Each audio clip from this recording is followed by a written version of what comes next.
What would you do if a storm of horsemen appeared on the horizon, moving so fast that villages vanished before anyone could even send a warning? And what if I told you that these riders, born in the harshest steppes of Asia, would one day create the largest contiguous empire the world has ever known, stretching from the Pacific Ocean to the heart of Europe? This is not the tale of a kingdom rising slowly over centuries. No, this is the story of a people who came from nothing, with no cities, no castles, no great armies, and who against all odds bent entire civilizations to their will. Their leaders did not just conquer, they rewrote the rules of war, trade, and empire itself. Today, we'll embark on the extraordinary journey of the Mongol Empire.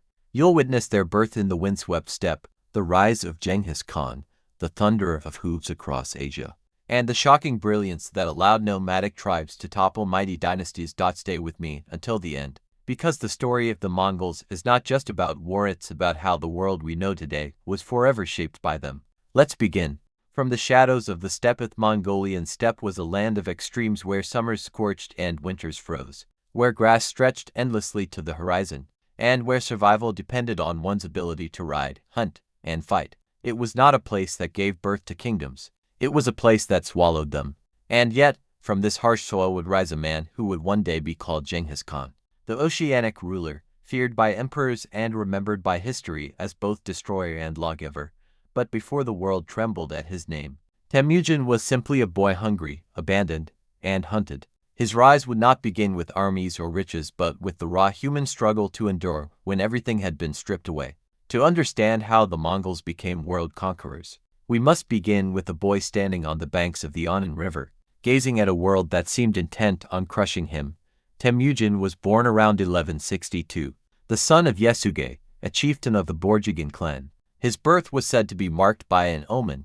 He came into the world clutching a blood clot in his tiny fist, a sign, the shamans whispered, of a child destined for greatness or for great destruction. Yesugei, hardened by the endless wars of the steppe, saw the omen not with fear but with ambition. His son, he believed, might be the one to unify the fractured clans of Mongolia, forever locked in cycles of revenge, raids, and shifting alliances. But destiny on the steppe was never secure. Power was fragile, resting not on stone thrones or written law but on the loyalty of men and the strength of one's herds. Yesugei himself embodied this truth. Though respected and feared, he was only as strong as the bonds he forged through marriage, alliance, and conquest. One such bond he sought for his son when Temüjin was still a boy. Taking him on a journey across the steppe, Yesugei arranged for Temüjin's betrothal to Bert, the daughter of a powerful ally. This was how futures were made, through women, cattle, and promises sealed in mare's milk. But fate turned quickly. On his return, Yesugei accepted hospitality from rival clans. He ate their food, drank their arag, and trusted in the sacred rules of guest friendship. Yet poison laced the bowl he was given. Within days, Yesugei was dead, and with him, the fragile protection that held his family safe. Temüjin, barely 9 years old, was suddenly the heir of nothing. His family, his mother Echelon, his brothers, and sisters were abandoned by the tribe. Stripped of their herds, left with no allies, they were cast out onto the bare steppe. In a world where survival depended on belonging, this was a death sentence. And yet, Echelon refused to surrender. Fierce and unyielding, she led her children in foraging for wild roots, hunting rodents, and fishing in icy rivers. Temüjin, hardened by hunger, learned early that leadership was not about comfort but about keeping others alive in the face of despair. Still, exile bred bitterness. Among the brothers, rivalries festered. Temüjin clashed with his half-brother Bektar, who sought to dominate the family in their father's absence. One day, after tempers flared over food, Temüjin and his full brother Kasar ambushed Bektar and killed him. Blood was shed not against outsiders but within the family itself. The boy who would one day unite the tribes had begun his journey with fratricide, a reminder of the violent world that shaped him. As Temüjin grew, his reputation spread. Even in hardship, his courage, cunning, and charisma could not be hidden. He forged friendships that would echo through history. Among them was Jamuka, a boy of noble blood, who became his Andis-sworn blood brother. In the steppe, an Ando was more than a friend. It was a bond stronger than family, sealed in ritual, pledging loyalty unto death. Together, they dreamed of uniting the steppe, of breaking the endless cycle of raids and vengeance. But dreams are fragile things, and ambition has a way of turning brothers into enemies. For now, though, Temüjin's path was survival. His family wandered, always at the mercy of stronger clans. At one point, he was captured by the Taishid, rivals who saw him as a threat. They bound him in a kanga wooden collar that marked him as a prisoner and kept him under guard. For days, he stumbled, humiliated, dragging the heavy collar as a mark of defeat. Yet even then, he watched, waited, and seized opportunity. One night, under the cover of darkness, he struck his guard and fled, vanishing into the grasslands. From that day forward, the boy who escaped captivity was known as a wolf among the steppe. His legend had begun. The steppe was alive with rumors of him. A boy abandoned, yet unbroken. A leader rising, though not yet crowned. When he married Bert, fulfilling the promise his father had made, his destiny seemed to take form. Bert was more than a wife. She was a partner who would stand with him through betrayal, exile, and conquest.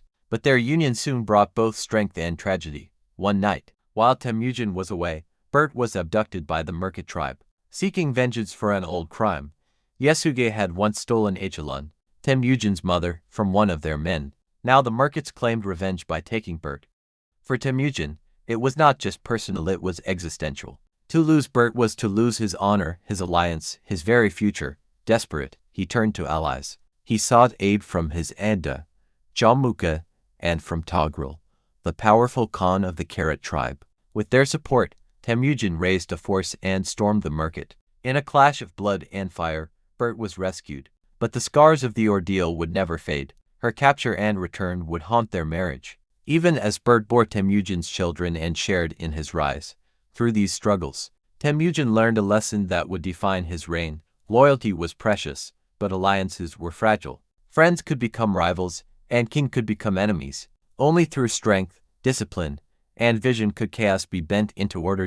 By the time Temüjin was in his 20s, he had begun to gather followers. What set him apart was not just his courage but his vision of leadership. Unlike other chiefs who divided spoils only among kin, Temüjin rewarded loyalty wherever it came from.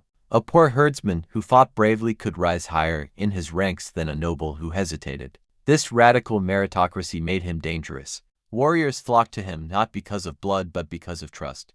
Yet with power came the first great betrayal. His bond with Jamuka, once unshakable, began to fray. Jamuka still clung to the old ways of aristocratic privilege, favoring nobles over commoners. Temüjin embraced change, favoring loyalty and ability. Their visions could not coexist. The blood brothers became rivals, and soon the steppe itself became their battlefield. At first, Jamuka struck hard.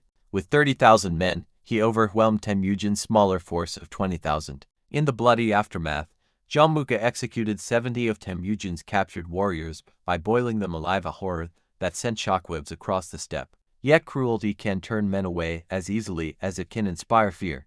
Many tribes saw in Temüjin not just a warrior but a leader of justice, a man who punished betrayal but rewarded loyalty. From the ashes of defeat, Temüjin rebuilt. He would not be the last Khan to suffer loss, but he would be the one who learned from it. He tightened his discipline, forged deeper bonds with his men, and prepared for the day when he would rise again. The boy abandoned on the steppe was no longer just a survivor. He was becoming something greater, a leader who understood suffering, betrayal, and resilience. Out of hunger, he had learned discipline. Out of exile, he had learned independence. Out of betrayal, he had learned the cost of trust. The steppe was still divided, but whispers had begun to spread. Temüjin was different. He was not just another raider, another chieftain, another name in the endless cycle of blood. He was building something new, something stronger than kinship alone. And though the clans did not yet know it, the world beyond the steppe was already trembling. For from these windswept plains, the greatest empire in human history was about to rise. The birth of Genghis Khan's steppe had seen many warlords before. Temüjin chieftains who rose on horseback, gathered a horde, burned, pillaged, and then faded into the dust. But what separated Temüjin from all others was not only his courage or brutality, but the vision he carried deep within him. He did not merely want to lead raids. He wanted to build order out of chaos. Where others saw the endless shifting loyalties of the tribes, Temüjin saw the possibility of unification. Where others accepted the cycle of blood feuds, he dreamed of laws that would outlast him. But dreams on the steppe had to be paid for in blood, and Temüjin's path to becoming Genghis Khan was marked by both victory and betrayal. By the late 1180s, Temüjin's name had grown beyond whispers. He had gathered followers not because of noble blood but because he promised justice. When a man joined him, he was not bound only by kinship but by oath, by the assurance that courage would be rewarded and cowardice punished, no matter one's lineage. To warriors weary of chiefs who favored aristocrats while neglecting the brave, Temüjin was a revelation.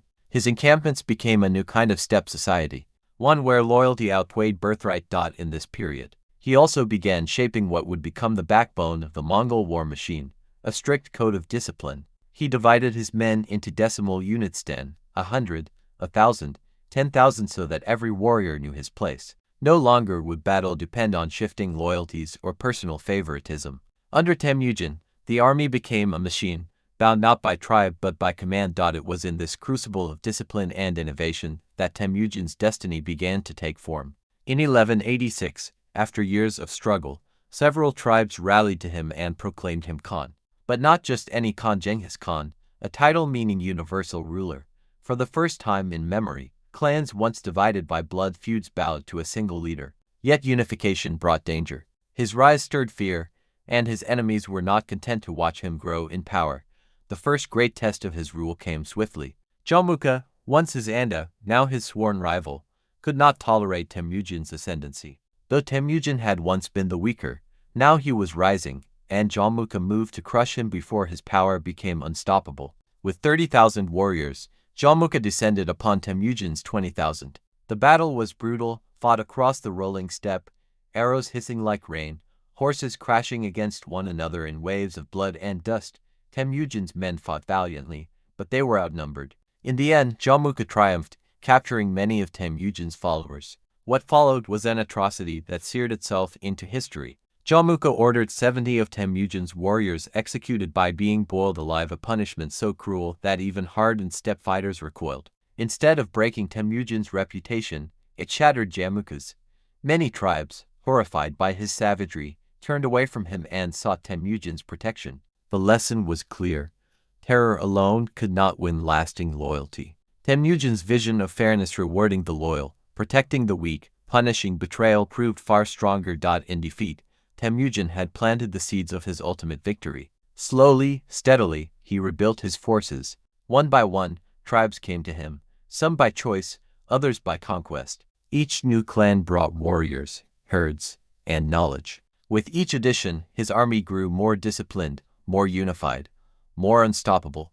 But it was not only military skill that elevated Temüjin. He was a master of politics, using marriage, alliances, and diplomacy as weapons as sharp as any blade. He sought the support of Togrul, Khan of the Carrot, who had once been an ally of his father. With Togrul's aid, Temüjin's influence expanded, and together they struck blows against rival tribes. For a time, the alliance seemed uncheckable, yet the steppe was never free of betrayal.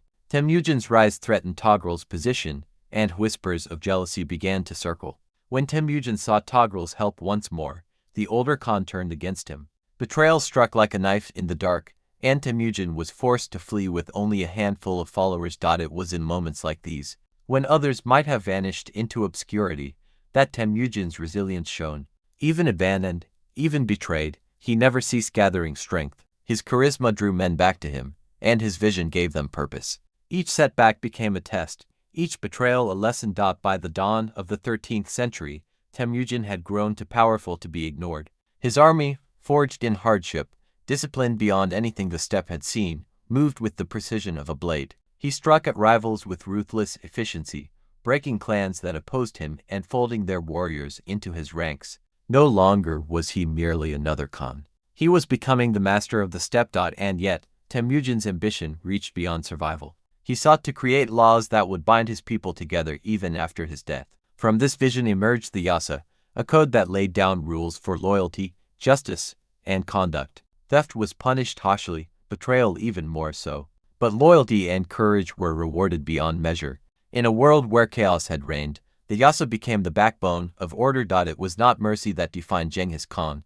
but justice, harsh, unyielding, and impartial. To his followers, this was liberation. No longer did survival depend solely on birth or favor. Now, a man could rise by his deeds. For the steppe, this was revolutionary. By 1201, Jommuka, still clinging to his fading power, was captured. Temüjin could have executed him in vengeance, but instead, he showed a grim kind of respect. Jomuka, once his brother, was granted a noble death executed without torture. The cycle of betrayal had ended, and with it, the last great rival to Temüjin's supremacy. 2 years later, in 1206, the moment came that would change history forever.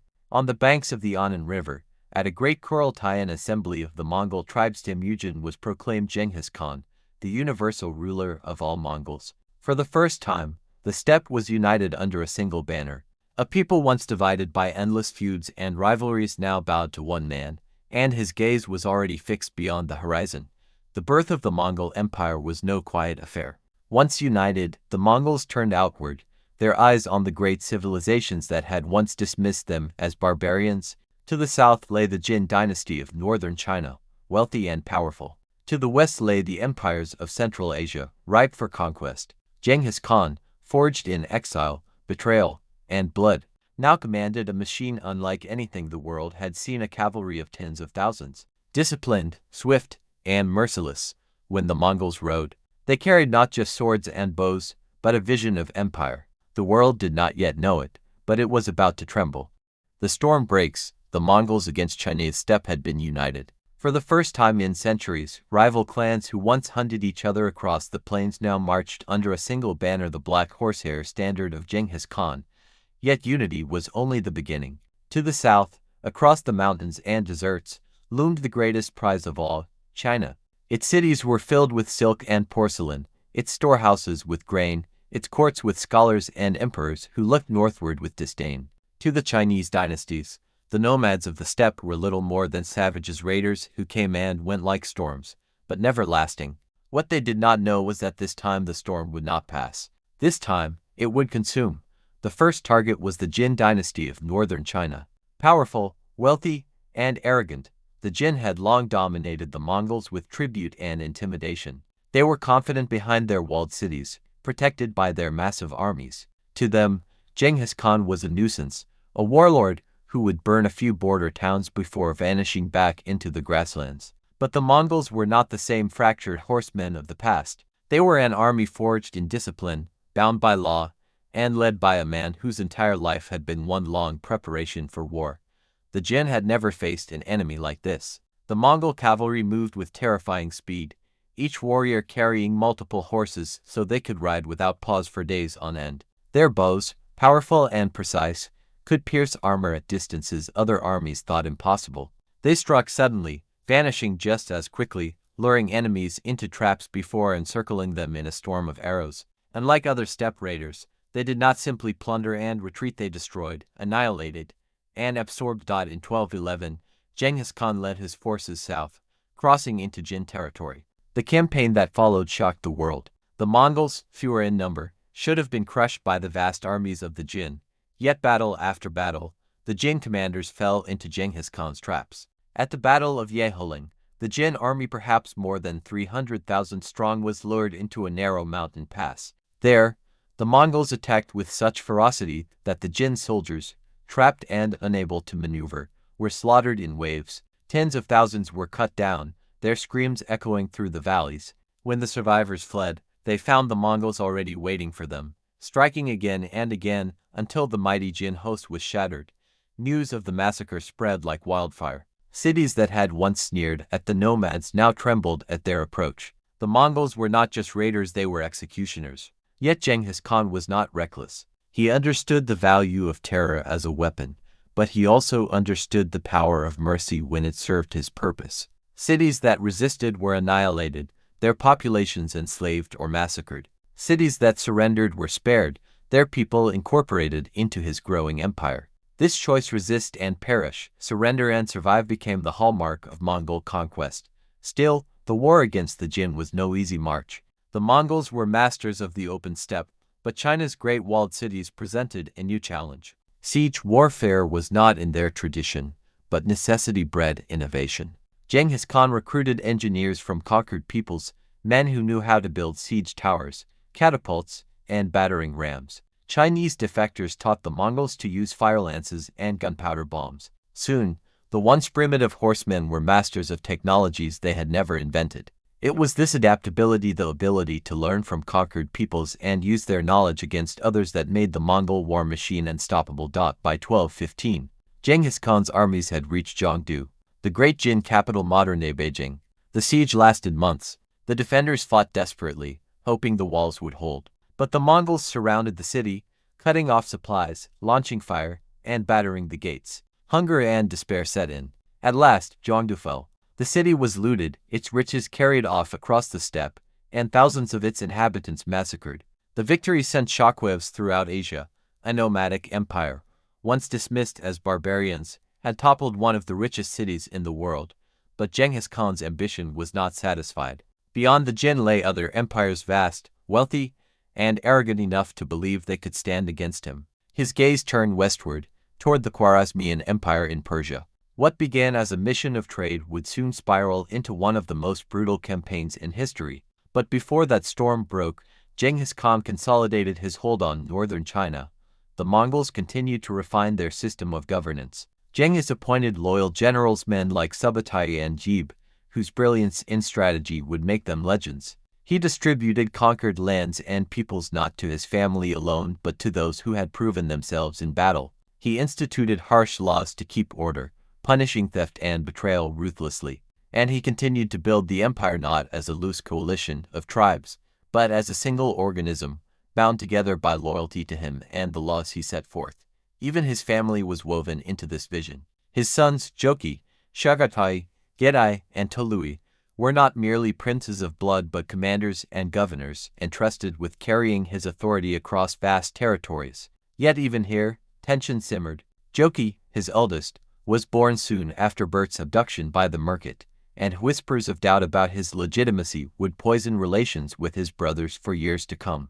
But Genghis Khan, for now, kept his sons united under his iron will. As the Mongols grew stronger, their reputation spread across the known world. Traders, spies, and refugees carried tales of horsemen who rode like demons, who spared neither kings nor peasants, who could appear and vanish like ghosts. In Europe, princes and popes began to hear rumors of a terrifying new power rising in the east.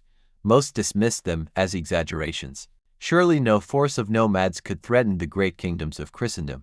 They could not have been more wrong. For now, the storm was focused on Asia. The fall of the Jin was only the beginning. To the west, the Khwarezmian Shah made a fateful mistake. When Genghis Khan sent merchants to establish trade, the Shah had them murdered, their goods seized. It was an insult that could not be ignored, and it unleashed a campaign of retribution that would leave entire cities in ashes. But that is a story for another chapter. Fire in the West, the fall of the Khwarezmian Empire approximately equals 2,000 words. The conquest of China had sent shockwaves across Asia, but Genghis Khan was not yet satisfied. His empire had been forged on loyalty, discipline, and conquest, and he knew that the Mongol machine could not stand still. It had to keep moving, keep fighting, or risk fracturing under its own weight. To the west lay a realm that seemed both powerful and wealthy enough to challenge him, the Khwarezmian Empire. Its cities were ancient, its markets filled with silks and spices, its rulers seated in palaces of splendor. But what happened when this empire dismissed the Mongols as mere barbarians would become one of the most terrifying campaigns in history, a lesson in what it meant to defy Genghis Khan. In 1218, Genghis Khan extended the hand of peace. He had conquered much of northern China and wanted to establish trade with the Khwarezmian Shah, Ala ad-Din Muhammad II, to test the waters. He sent a caravan of merchants bearing goods and gifts, offering friendship through commerce. But the Shah, suspicious and arrogant, saw not goodwill but spies. The caravan was seized, its goods stolen, its merchants executed. To compound the insult, when Genghis sent 3 ambassadors demanding justice, the Shah had one executed and the others mutilated. This was more than an insult. In the steppe world, to harm an ambassador was to spit on the very code of diplomacy. For Genghis Khan, who had endured betrayal all his life, this act demanded vengeance. The Mongols prepared not a raid, but a war of annihilation. In 1219, the storm broke. Genghis Khan unleashed his armies westward, a force estimated at 200,000 strong, divided into disciplined units under brilliant generals like Jib and Subutai. The Khwarezmian Empire, though vast, was unprepared for the fury about to descend upon it. The Mongols advanced in multiple columns, striking swiftly and unpredictably, spreading terror before them. The first great city to fall was Otrar, where the governor had betrayed the Mongol merchants. The siege was merciless. After months of bombardment, the walls crumbled, and the Mongols poured in. The city was sacked, its people slaughtered, its governor executed by having molten silver poured into his eyes and ears, a punishment chosen to symbolize the greed that had led him to betray the caravan. From Otrar, the Mongols swept deeper into Khwarezmian lands. Bukhara, one of the jewels of Central Asia, fell in 1220, when Genghis Khan entered the city. He is said to have ridden his horse straight into the Friday mosque, dismounting only to declare to the trembling faithful, "I am the punishment of God. If you had not committed great sins, God would not have sent a punishment like me upon you."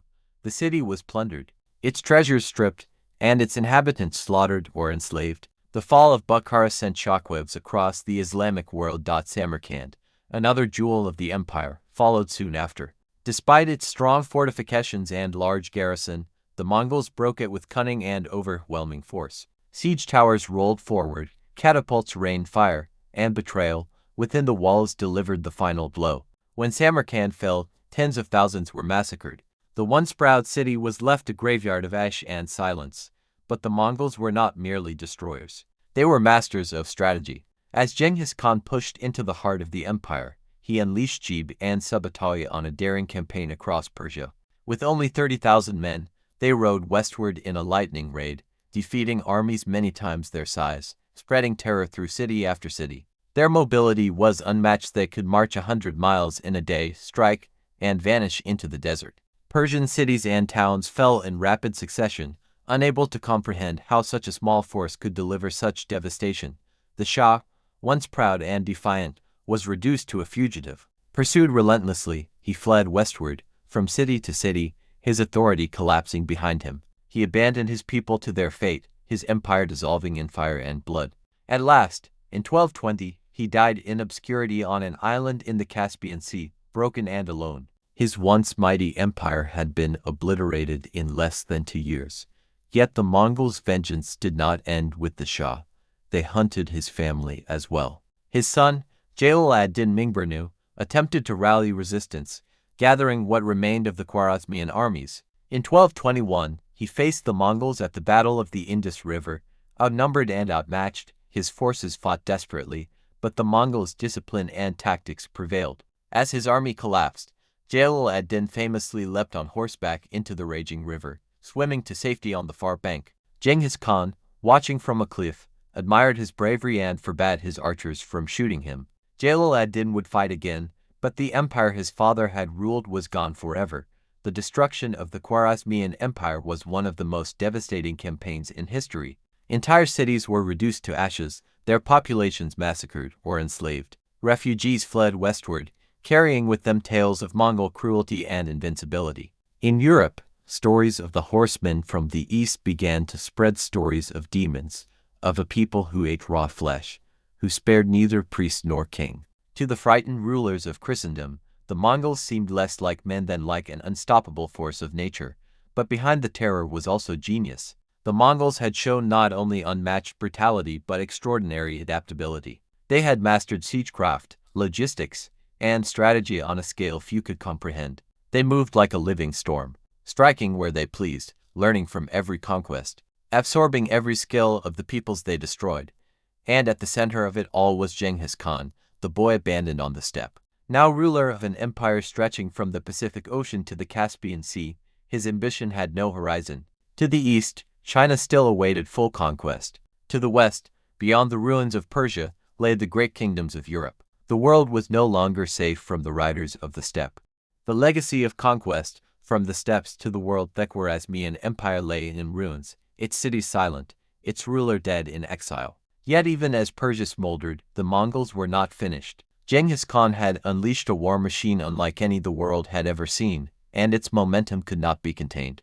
The empire now stretched from the Pacific Ocean to the Caspian Sea, a vast expanse of mountains, deserts, and fertile lands bound together by one man's will. But conquest was only half of his vision. To endure, the empire needed structure, laws, and a legacy that would outlive its founder. In the early 1220s, as Persia fell, Genghis Khan ordered an expedition westward. Jib and Subutai, his two most brilliant generals, led a force of some 20,000–30,000 men on a reconnaissance campaign into the Caucasus and beyond.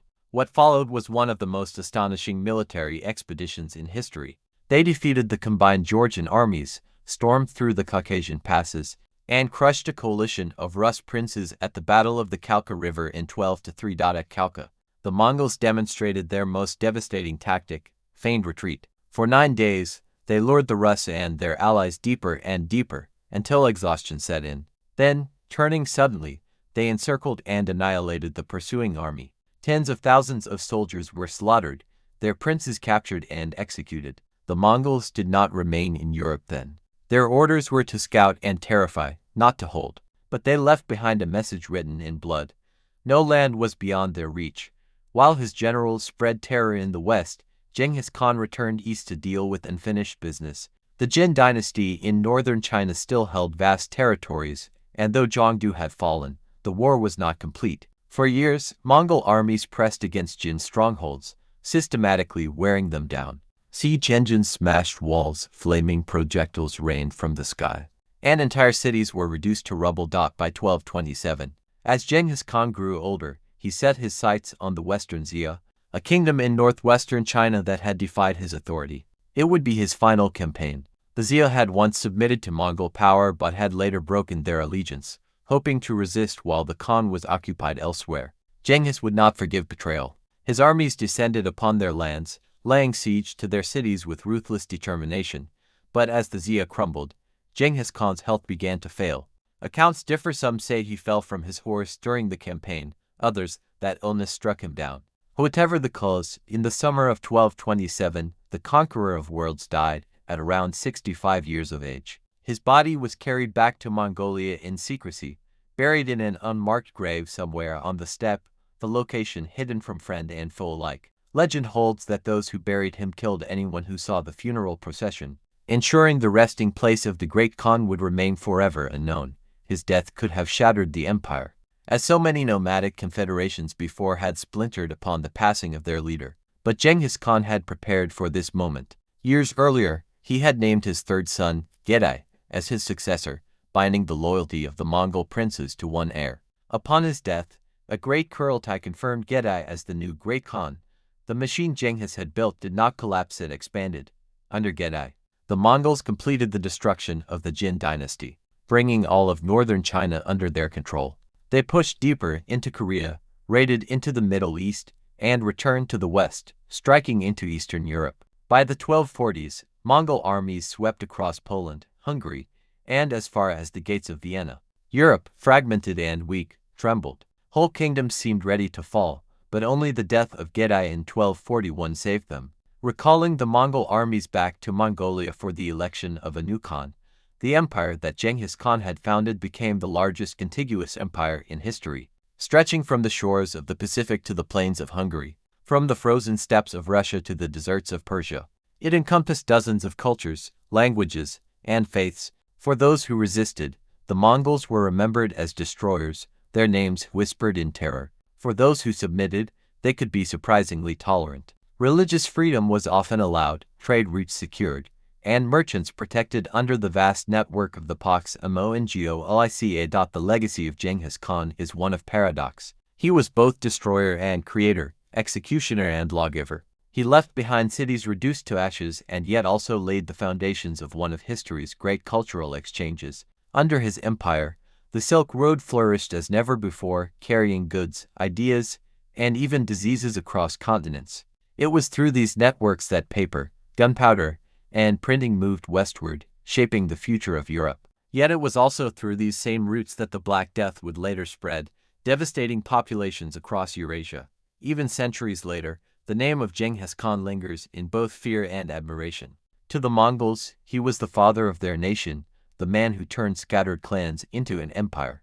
To the Persians and Chinese, he was both a conqueror and a ruler who changed the course of their civilizations. To Europe, he was a shadow of terror, a reminder of how fragile kingdoms could be before the onslaught of horsemen from the east. As we close the story of the Mongol Empire's rise under Genghis Khan, one truth stands above all. His life was a testament to resilience. From a boy abandoned on the steppe, hungry and hunted, he rose to command the largest empire the world has ever known. He endured betrayal, exile, and defeat, but each trial forged him harder, sharper, more relentless. His empire would fracture in time, divided among his descendants, but his vision reshaped the world.